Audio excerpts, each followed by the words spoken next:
Hey, Drawing and Painting 2. So some of our last videos and our last material to try out, which is going to be colored pencils.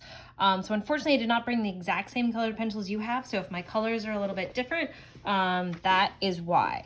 Remember that also the colored pencil you have are also watercolor colored pencils.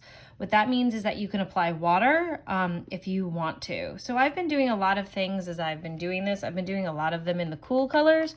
So this time let's start off with a warm color. So I'm gonna start off with yellow. So what I'm gonna do, right, if I'm working with my colored pencils, is I'm gonna start off with my white. And the reason why I do that, even though I can't see it, is that layering, right? And then I decided that I just grabbed some yellow. So maybe this will be like a yellow sphere. So colored pencils are basically really fancy crayons. All right, if I'm using yellow, I'm gonna see my pencil lines. So the thing you have to remember about colored pencils is that really they're just fancy crayons. And also that they're kind of very, very different than pastels, but similar all at the same time. One of those like art things where things that are very much different are very much the same. So what I'm gonna do with my colored pencil is I'm gonna be like my oil pastel where I wanna kind of have that underlayer, right? That I wanna think about where things are, and I wanna think about as I'm doing my value scale, not my value scale, my value sphere, right? Like how do they interact, right? Pressure, once again, is a deal. As in oil pastels, the same thing. I kind of want to lay out my values first so that I have areas that are darker and areas that are lighter. And then I'm going to want to layer on top.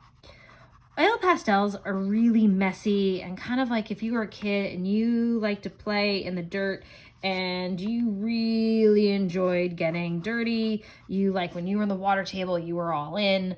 You were in the sandbox and by the end of it was everywhere, right? That's more of an oil pastel kind of thing.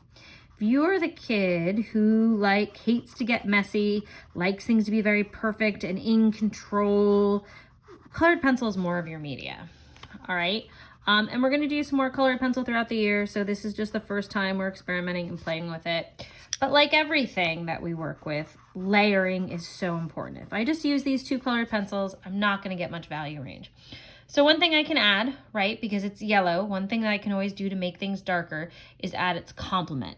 That's gonna make things kind of brownish, and I'm not sure how I'm feeling about making things brownish right now. So instead, I'm going to find a red. And right now, all of my colored pencils are telling me that all of them are kind of pink instead of red. So I'm going to grab this one. Oop, this actually is a good red. It just was hiding in my colored pencil set. And I'm going to lay out some of my colored pencils. All right. So I'm going to use this. If you notice, it immediately makes it dark because it's so different than what I had before. Notice that I'm playing with the level of pressure so that I can go really, really light and add just a little bit different in the value. All right, if I add more pressure, it gets darker. And I'm just gonna add a layer of this red to help me create more value within my sphere. And then, because it's all about layering, right? Then what I can do is I can go back in with my yellow, right? And I can then blend this in, right? I can make it feel more like it's a part of what I'm doing. And the thing with colored pencils, and for those of you that I see in person, I'm gonna give you what's called a blender, and a blender will blend your colors together without changing the color. So like when I'm blending these colors right now, I'm changing the value in the color because I'm adding another color on top. So if you have a colorless blender, what that does is it allows you to mix the colors together without actually adding any color to it. So I'm gonna come in here, and then if I feel like, I really feel like that red is too liney, I'm gonna come back and I'm gonna start trying to, instead of using the tip of my pencil, I'm gonna use the side of my pencil, right? So with colored pencils, you got the tip to get you some precision, and then you get the side to help kind of blend it in, right? And I'm gonna use the side over here. Once again, I can also use water to make this less liney and more blended. Be careful about using too much water because of your sketchbook paper can't handle too much water. So just keep that in mind as you're going. So I also might decide in here, the red was probably not the best plan, but this is just my experiment and I'm getting used to them. So with experimentation, I can also try something else. So maybe I'm gonna try that purple, right? So I'm trying to, like, as I'm going through this with you, I'm kind of thinking out loud with you.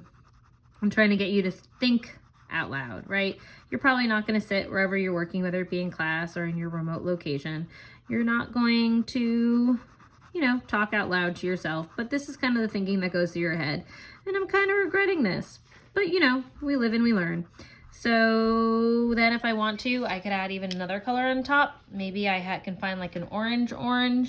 And it seems to be that any color I'm looking for today does not want to be there. So maybe I'm just going to leave it right now. I really would like to find an orange right now in my colored pencils, and apparently I don't have one. So we're going to just leave this be for right now, and oh, I found an orange. So then I could also try bringing like an orange in and see what that happens. So I can really kind of like, now I'm just like adding a lot of pressure to kind of blend these all in. And so you can see I'm getting some like gray tones. So maybe this isn't as like bright. Maybe if I just go over this way a little bit more, you know, I'm just gonna add some more color to see if that fixes my problem. Sometimes adding more color does not fix your problem. Sometimes you're just like, oh, okay, that did not go exactly as planned.